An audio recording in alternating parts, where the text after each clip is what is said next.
बोल वृंदावन बिहारी लाल की जय। गीता का 15वां अध्याय। श्री भगवान बोले, आदि पुरुष परमेश्वर रूप मूल वाले और ब्रह्म रूप मुख सखा वाले जिस संसार रूप पीपल के वृक्ष को अविनाशी कहते हैं तथा वेद जिसके पत्ते कहे गए हैं, उस संसार रूप वृक्ष को जो पुरुष मूल से तत्व से जानता है वह वेद के तात्पर्य को जानने वाला है। उस संसार वृक्ष की तीनों गुणों रूप जल के द्वारा बड़ी हुई एवं विषय भोग रूप कोंपलों वाली देव मनुष्य और तिर्यक आदि योनि रूप शाखाएं नीचे और ऊपर सर्वत्र फैली हुई हैं तथा मनुष्य लोक में कर्मों के अनुसार बांधने वाली अहंता ममता और वासना रूप जड़ें भी नीचे और ऊपर सभी लोकों में व्याप्त हो रही हैं। इस संसार का स्वरूप जैसा कहा है वैसा यहाँ विचार काल में नहीं पाया जाता, क्योंकि न तो इसका आदि है और न अंत है तथा न इसकी अच्छी प्रकार से स्थिति ही है। इसलिए इस अहंता ममता और वासना रूप अति दृढ़ मूलों वाले संसार रूप पीपल के वृक्ष को दृढ़ वैराग्य रूप शत्रु द्वारा काटकर उसके पश्चात उस परम पद रूप परमेश्वर को भली भांति खोजना चाहिए, जिसमें गए हुए पुरुष फिर लौटकर संसार में नहीं आते और जिस परमेश्वर से इस पुरातन संसार वृक्ष की प्रवृत्ति विस्तार को प्राप्त हुई है, उस आदि पुरुष नारायण के मैं शरण हूँ। इस प्रकार दृढ़ निश्चय करके उस परमेश्वर का मनन और निधि अध्यासन करना चाहिए, जिसका मान और मोह नष्ट हो गया है, जिन्होंने आसक्ति रूप दोष को जीत लिया है, जिनकी परमात्मा के स्वरूप में नित्य स्थिति है और जिनकी कामना पूर्ण रूप से नष्ट हो गई है, वे सुख दुख नामक द्वंद्वों से विमुक्त ज्ञानी जन उस अविनाशी परम पद को प्राप्त होते हैं। जिस परम पद को प्राप्त होकर मनुष्य लौटकर संसार में नहीं आते, उस स्वयं प्रकाश परम पद को न सूर्य प्रकाशित कर सकता है, न चंद्रमा और न अग्नि ही, वही मेरा परम धाम है।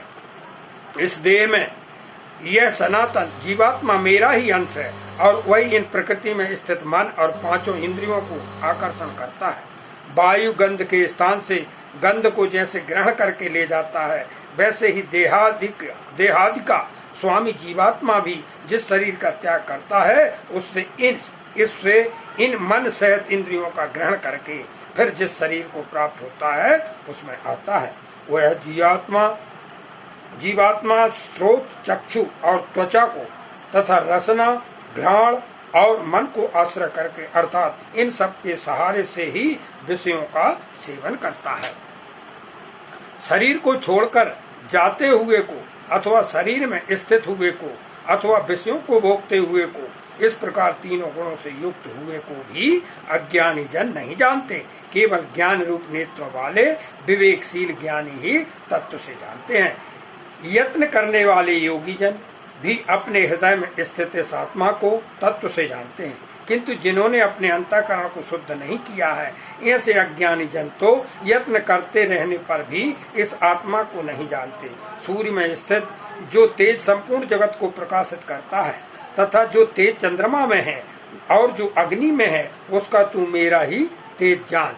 और मैं ही पृथ्वी में प्रवेश करके अपनी शक्ति से सब भूतों को धारण करता हूँ और रस स्वरूप अर्थात अमृत में चंद्रमा होकर संपूर्ण औषधियों को अर्थात वनस्पतियों को पुष्ट करता हूँ। मैं ही सब प्राणियों के शरीर में स्थित रहने वाला प्राण और अपान से संयुक्त वैश्वानर अग्नि रूप होकर चार प्रकार के अन्न को पचाता हूँ।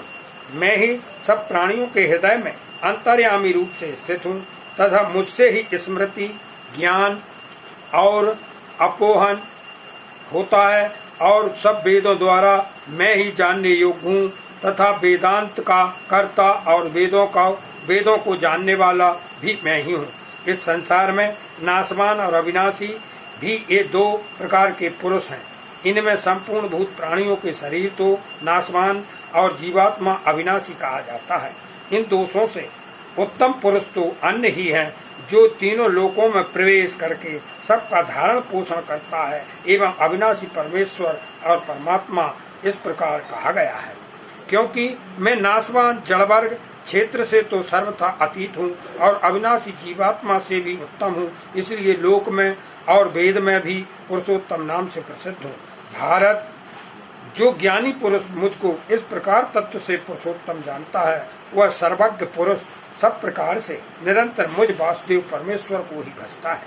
हे निष्पाप अर्जुन, इस प्रकार यह अति रहस्य युक्त गोपनीय शास्त्र मेरे द्वारा कहा गया है। इसको तत्व से जानकर मनुष्य ज्ञानवान और कृतार्थ हो जाता है। इति श्री रेवा खंडे गीता का 15वां अध्याय समाप्त। बोल वृंदावन बिहारी लाल की जय।